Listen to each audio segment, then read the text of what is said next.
And we're live. Hello and welcome to the Business Octopus podcast, live stream, whatever you want to call it. And I'm Avon, and here's Amanda. Not that you don't already know who we are, but yeah, what's going on for you, Amanda? Look, I'm rocking this epic Ollie Relevate Community hat, and I'm just gonna be rocking this all day. I had it on during a meeting earlier this morning, didn't I, Avon? This is my Friday. Well, I've got mine. There you go. I'm not an indoor hat person. Well, not only that, the lighting is giving me like a little I'm blessed with sunlight in my face. But special thank you to one of our community leaders, Richard, for organizing these incredible hats. They look absolutely fantastic. And I'm just pumped about my hat. I'm trying to find the light button. I do have another like LED like power lamp here, but basically we've got there's shirts, there's hats, there's pins. It's interesting because it's like everybody wants to contribute. Everyone's coming and designing something, and it's kind of creating so good, which is exciting. It is, yeah, it's awesome. It's very exciting. Great energy. So one of the things that we were going to do today is build another episode of our challenge around improving cash flow and making life a little bit easier. And so we wanted to go through the anatomy of an offer. Like, what is an offer? Everybody goes, oh, you have to have an offer. But what no one goes, here's what an offer actually is and how you make one. And if they do, then it's probably in itself an offer. And, what we want to try and do is give a little bit of an insight into some actionable stuff. Now, we're only going to podcast here for the next 20, 30 minutes. So it's not going to be something we can go into infinite detail in.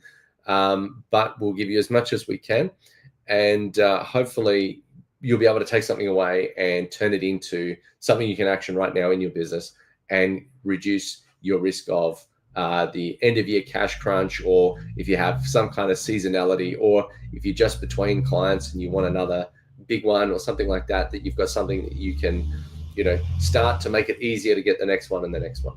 All right. So absolutely. What is an offer? What is an offer? You know what, Avon? Just to make everyone viewing at home feel a little bit better, I don't think I fully got my head around what an offer was until maybe 3 months ago. I'll be completely honest about that. Like, right. It's one of those things where I've had it explained to me by multiple people multiple times, and I finally have wrapped my head around it, and we've really solidly implemented them in the business. So it's one of those things, keep cracking away at it. So what is an offer, Avon? Let's hear it from you. In the short terms of things, you've probably got lots of marketing. You're trying to build a reputation. You're trying to show people what you do. But it's not until you actually ask for the sale that you actually get the sale. People go, oh, wow, that person is doing some really cool work. You see all these like TikTokers and YouTubers doing some, like arts and crafts project or something like that. But if they had a business and they actually wanted you to buy, but they never asked you, then you would never know. And you'd probably just sit there admiring that video and go, well, that's cool. I wish I could do that. And instead, it would be easy if they just said, and by the way, if you want some, I'm making some, you can order right here. Like, that's almost as good enough as an offer to begin with. That's it. And if you don't ask, you don't get. So you gotta ask for the sale, friends. 100%. But the other counterpoint to that is you don't want to ask too often. So you do need to prove value. You do need to build relationship, but you need a healthy balance of offering value and then asking for something. So yes, potentially you could do it every time after you've delivered like 20 or like a couple of hours value or a product or a sample or something like that. There's a value exchange. When you go to the supermarket and they've got a tray full of like little meats or something, they're like, would you like to try one? Oh, and by the way, we have, these on sale for $1.99 or something like that. That's the offer. If they just give you the free food, you're like, oh, cool. And you walk away, have a nice little snack. But the point is that it's supposed to be an offer of value and then an offer to purchase. So that in itself is, if you're not making those call to actions, you're going to get a lot of attention. And then people are going to smile, walk away, smile and nod like nothing happened, and then walk away. But that doesn't help you financially. So It does not. We have a formula for it, so we're going to make it easy for you. So if you've got a pen, write down PASA, PASSA. Just go down the page. We're going to make it as an acronym, and we're going to expand that out as we go. And I have an example, and I do have a worksheet that I usually use to show people how to do this and like write it out for themselves.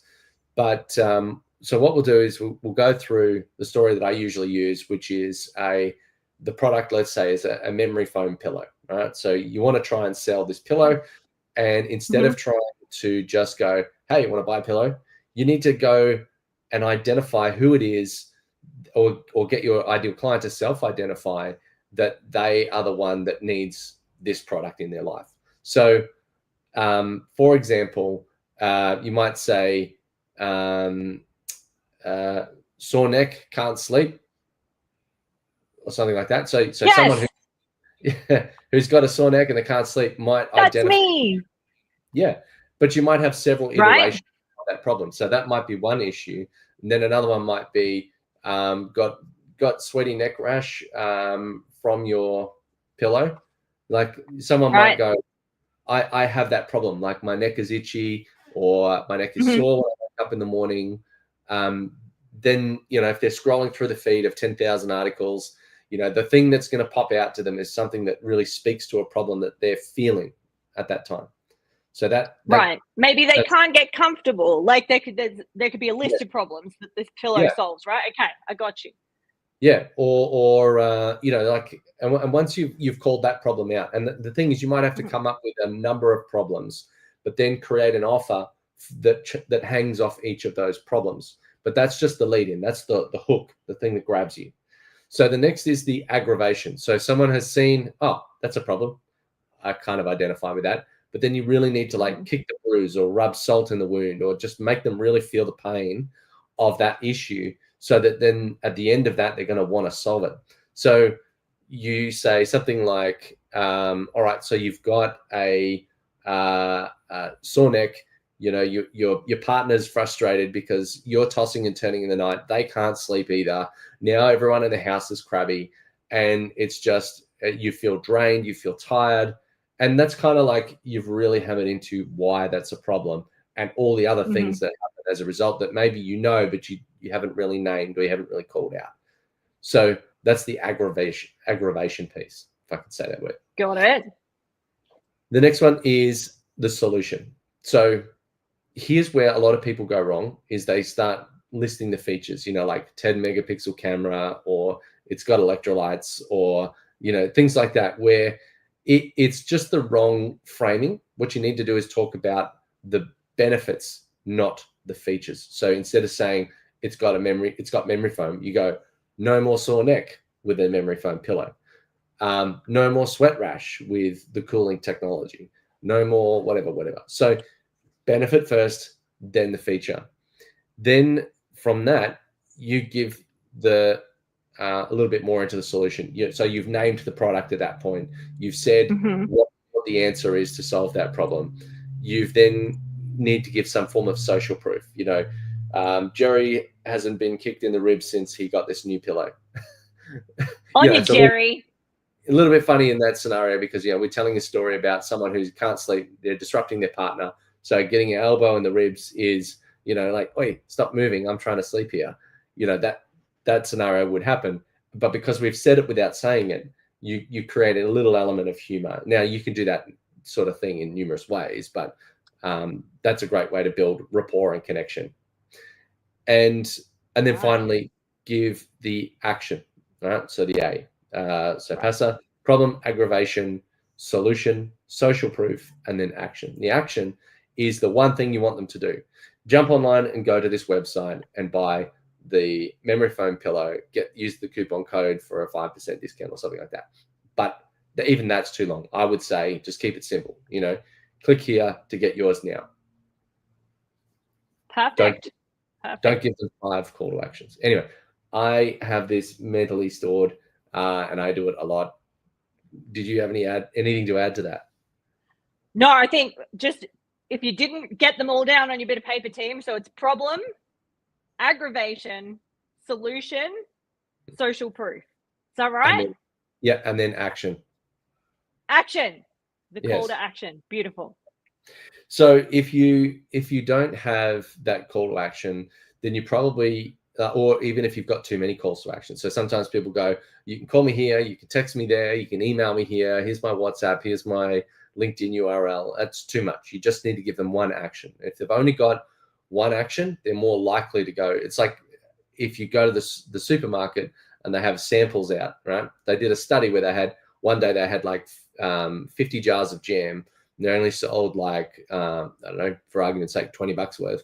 But then when they went out with like 3 jars of jam, because they didn't have that paralysis of choice, they sold like 80 times more than what they did on the day when they had too many options.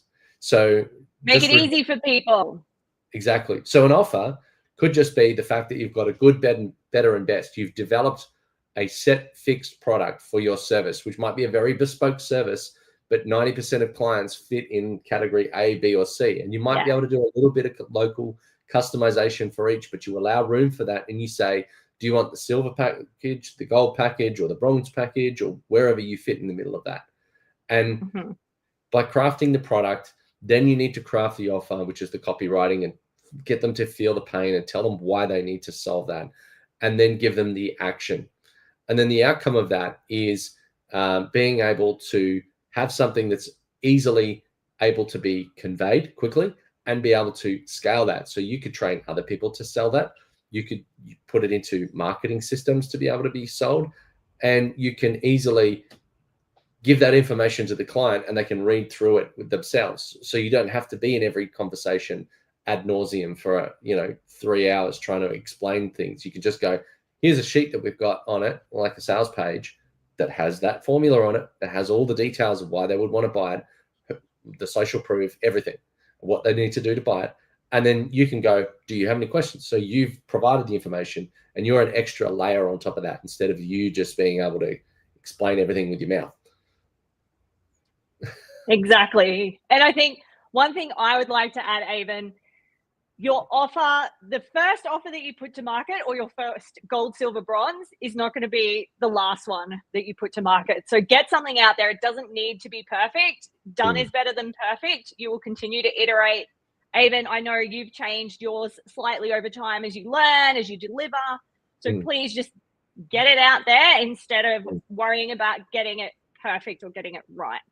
We closed so many more deals with ours since we've done that. What about you? Have you closed a lot of deals as a result?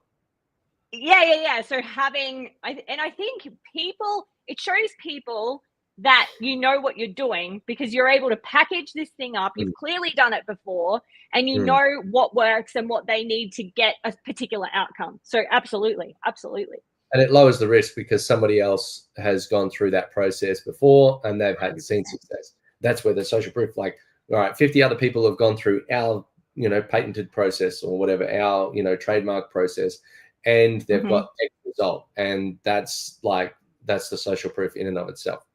So the last thing I would say is, if you're listening to this and you want to find out more about how to do that, you want to get the copywriting worksheet to build your formula, and you want to learn and talk it through with other people in the community, then you should definitely join the Relevate community and join our challenge where we talk about how to do that. And after this episode live stream has finished, we'll put a link in the description.